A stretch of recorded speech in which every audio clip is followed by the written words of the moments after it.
வேணாண்ணா. எப்படி ஃபயர் எப்படி இருந்துச்சு? நல்லா இருந்துச்சு. என்ன மெசேஜ்ல எப்படி நல்லா கன்வே நல்லா கன்வீனியா. என்ன சொல்லியிருக்காங்க? இது சேஃப்டி பத்தி பேசியிருக்காங்க. விமலோட சேஃப்டி பத்தி பேசியிருக்காங்க. சொல்லுங்க. மூவி எப்படி இருந்துச்சு? சூப்பரா இருந்துச்சு. என்ன சொல்லியிருக்காங்க? என்ன கன்வே பண்ண வந்திருக்காங்க? உமன்ஸ் பத்தி தான் சொல்லியிருக்காங்க. ஸோ உமன் சேஃப்டியா இருக்கணும் அப்படின்னு சொல்லியிருக்காங்க. எல்லாருமே பார்க்கலாம். கண்டிப்பா எல்லாரும் வந்து பாருங்க. தேங்க்யூ. ஃபயர் படத்துக்கு தான் வந்திருந்தோம். படம் ரொம்ப சூப்பரா இருக்கு. என்ன பிடிச்சிருந்தது? என்ன சொல்ல வந்திருக்காங்க? பாலாவோட ஆக்டிங் தான். பொண்ணுங்களை எல்லாமே வந்து கெடுக்குறாங்களா, இந்த இதுல பொண்ணுங்க எப்படி இருக்கணும் அப்படின்றத கத்து கொடுக்கறதுக்கு தான் இந்த படம் ரொம்ப சூப்பரா இருக்கு. அது பாலான் ஆக்டிங் தான் ரொம்ப சூப்பரா இருக்கு. படம் என்ன பிடிச்சிருந்தது? கடைசியில அந்த ட்விஸ்ட் தான் ரொம்ப அழகா இருந்தது. எப்படின்னா அவர் தான் கொலை பண்ணிப்பாரு தெரியாமலே அந்த ட்விஸ்ட் வந்து காட்டியிருந்தாங்க. ஸோ சூப்பரா இருந்தது. மெசேஜ் எப்படி கன்வே ஆயிருக்கு? நல்லா புரியுற மாதிரி தான். கடைசியில வந்து இப்போ என்னன்னா அதான் பொண்ணுங்கெல்லாம் இப்போ எப்படி இருக்காங்க, என்ன மாதிரி இதுவெல்லாம் இது பண்றாங்க. ஸோ அதை வந்து கரெக்டா அந்த படத்துல காமிச்சிருக்காங்க. ஸோ நம்ம எல்லார்கிட்ட கொஞ்சம் ஜாக்கிரதையா இருக்கணும். யாரு நல்லவங்க யாரு கெட்டவங்கன்னு தெரிஞ்சிருக்கணும். அதுதான் நல்லா இருந்தது. ஃபர்ஸ்ட் மூவில இருந்து செகண்ட் மூவிக்கு it's a very good one. ஆக்சுவலா ஒரு த்ரில்லர் சப்ஜெக்டா எடுத்திருக்காங்க. ஒரு கிளாமரஸ் த்ரில்லர் சப்ஜெக்டா எடுத்திருக்காங்க. பெர்ஃபார்மன்ஸ் வைஸ் நல்ல ஸ்கோப் இருக்கு அவருக்கு. ஸோ பேசிக்கலா ஆக்டரா ஒரு நெக்ஸ்ட் அப்கிரேட், அவ்வளவுதான். மூவி வந்து லாஸ்ட் வீக் ரிலீஸ் ஆகி இப்போ செகண்ட் வீக் சக்சஸ்ஃபுல்லா போயிட்டு இருக்கு. சோ தியேட்டர்ல ஆடியன்ஸ்ல எந்த அளவுக்கு ரெஸ்பான்ஸ் இருந்தது? கூட்டம்லாம் எப்படி இருந்துச்சு? ரெஸ்பான்ஸ் ஆக்சுவலி நாங்க லாஸ்ட் டைம் வா வரலாமா ஷோ படத்துக்கு வரும்போது ஃபர்ஸ்ட் டே எப்படி இருந்ததோ இப்போ செகண்ட் வீக்கும் அப்படிதான் இருக்கு. That's the growth that he has in this second project. So hopefully third project இன்னும் அதிகமா எக்ஸ்பெக்ட் பண்றோம். Very happy. Thank you. Fire movie எப்படி இருந்துச்சு? உண்மையிலே பயமா இருந்துச்சுண்ணா. ஃபயர் உண்மையிலே என்ன பிடிச்சிருக்கு? பிடிச்சிருக்குண்ணா. பாலானோட ஒரு ஆக்டிங் நல்லா இருக்கு. ஒரு வேற லெவல் பண்ணிருக்காரு.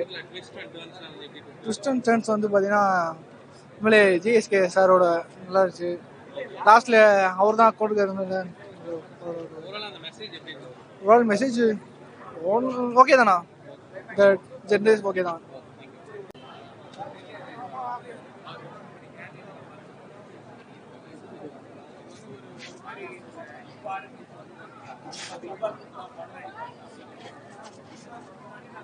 கொடுத்தேன் அப்படி போயிடலான்னு. ஃபயர் விட்டாருண்ணே. மெசேஜ் கரெக்டான மெசேஜ்ண்ணே. ஆனா என் தலைவன் பாலானந்த் தான் மாஸ் காட்டாரு. பட் இருந்தாலும் அந்த கிளைமேக்ஸ் செம்மையா இருக்குண்ணே. அந்த இல்ல எதிர்பார்க்கலாம் அந்த அளவுக்கு. சரி ஒரு அந்த மறுபடிய முடிஞ்சிடும் கதை அப்படின்னு நினைச்சிட்டேன். ஆனா கிளைமேக்ஸ் ஒரு பேக்ரவுண்ட் ஒரு வாய்ஸ் ஒன்று வரும்.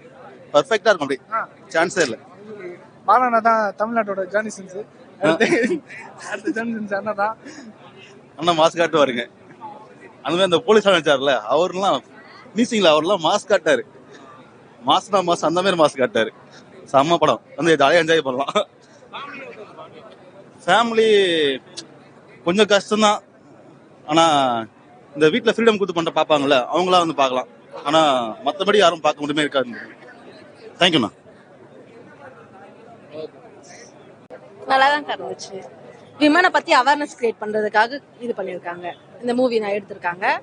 கொஞ்சம் வல்கரா தான் இருக்கு. கிட்ஸ் பாக்குற மாதிரி இல்ல, அவ்வளவு அடல்ட் பாக்குற மாதிரி தான் இருக்கு மூவி. கிளைமேக்ஸ் செமையா இருந்துச்சு. இவர் தான் அதை கொண்டு இருப்பாருன்னு ஐடியாவே கிடையாது. அந்த மாதிரி இருந்துச்சு. ட்விஸ்ட் மேல ட்விஸ்டா இருந்துச்சு. நல்லா இருந்துச்சு. அதே தான் கேக்குறேன். இல்ல எனக்கு கிளைமேக்ஸ் ரொம்ப பிடிச்சிருந்துச்சு. எப்படி சொல்றது, படம் நல்லா இருந்தது. ஆனா ஸ்டார்டிங்கை விட கிளைமேக்ஸ் இவர் தான் இது பண்ணிருப்பாரான்னு எனக்கு தோணல. ஆனா நல்லா இருந்தது, மூவி நல்லா இருந்துச்சு.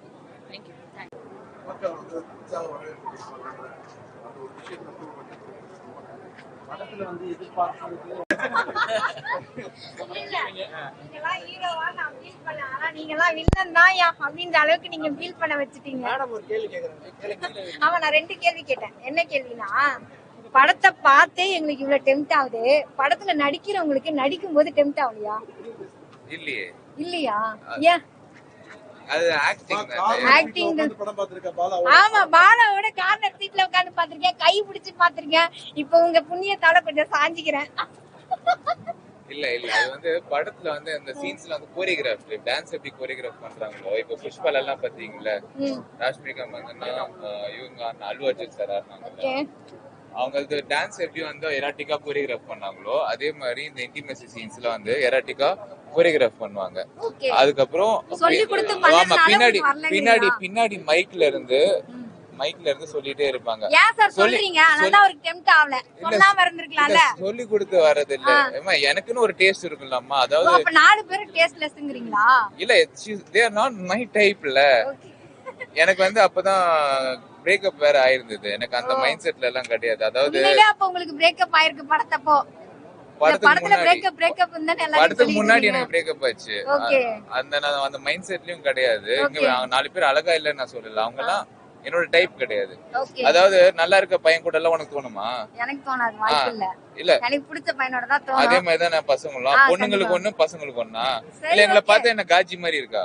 இல்ல படத்தை பார்த்தா எனக்கே என்ன பார்த்தா காஜி தான் தோணுது. இல்ல என்ன பார்த்தா காஜி மாதிரி இருக்கா? இல்ல அப்படிலாம் தோணல. சரி, ரெண்டாவது கேள்வி. என்ன வந்து இப்ப இந்த வீடியோஸ்லாம் பார்த்துட்டு ரிவ்யூஸ்லாம் பார்த்துட்டு என்ன வந்து நீ வரியான்னு கூப்பிடுறாங்க. இப்ப இந்த படத்தை பார்த்து பசங்க என்ன கூப்பிடுறானுங்க. இதே பார்த்துட்டு உங்களை பொண்ணுங்க கூப்பிடுதா? என்ன படம் நல்லா இருக்குதா? என்ன யாரும் பொண்ணுங்க எல்லாம் வந்து அப்படிலாம் கூப்பிடலாமா? உன்னை கூப்பிடுறானுங்கன்னா இங்க எப்படி சொல்றது, இங்க வந்து என்ன பண்ணுவாங்கன்னா அவங்களுக்கு நீங்க சொல்லுங்க என்ன சொல்றீங்க? அவங்க காஞ்சி போய் கிடக்குறேன்னு கூப்பிடுறாங்க. அவங்க நீங்க வந்து அவாய்ட் பண்ணிடுங்க. நம்ம வந்து படத்துல வந்து கருத்து சொன்னாலும் காந்தியே வந்து கருத்து சொன்னாலும் அவனுங்க வந்து திருந்த போறது கிடையாது.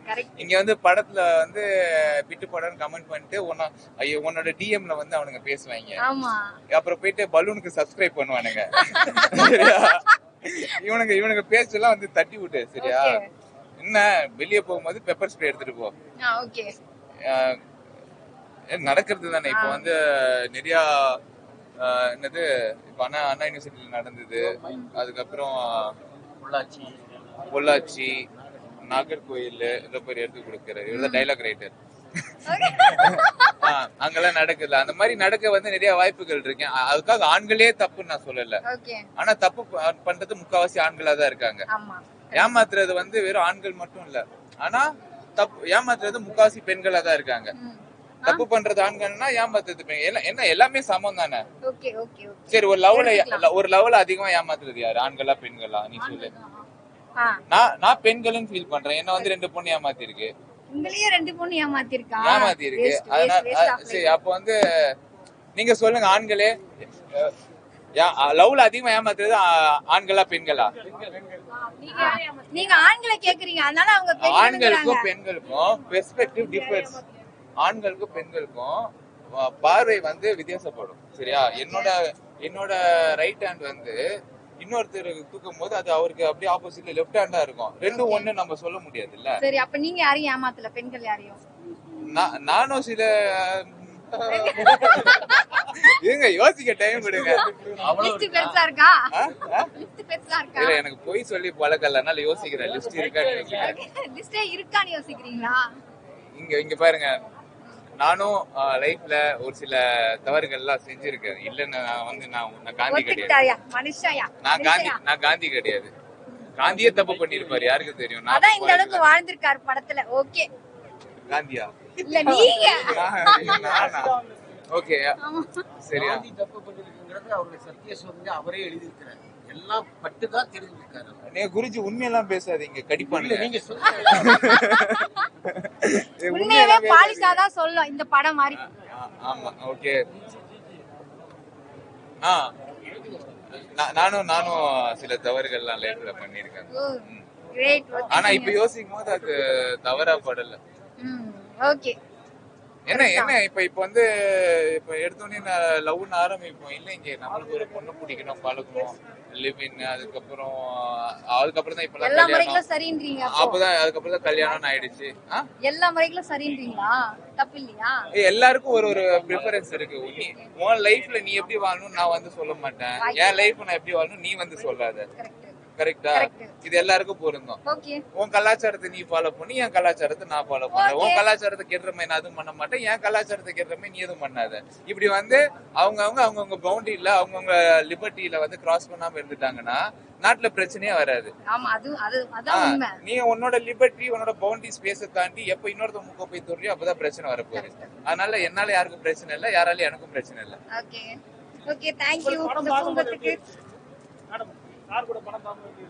சார் கூட படம் பார்க்கும்போது லீலை பண்ண மன்னனே கூட இருக்கும்போது நமக்கு என்ன தோணும்?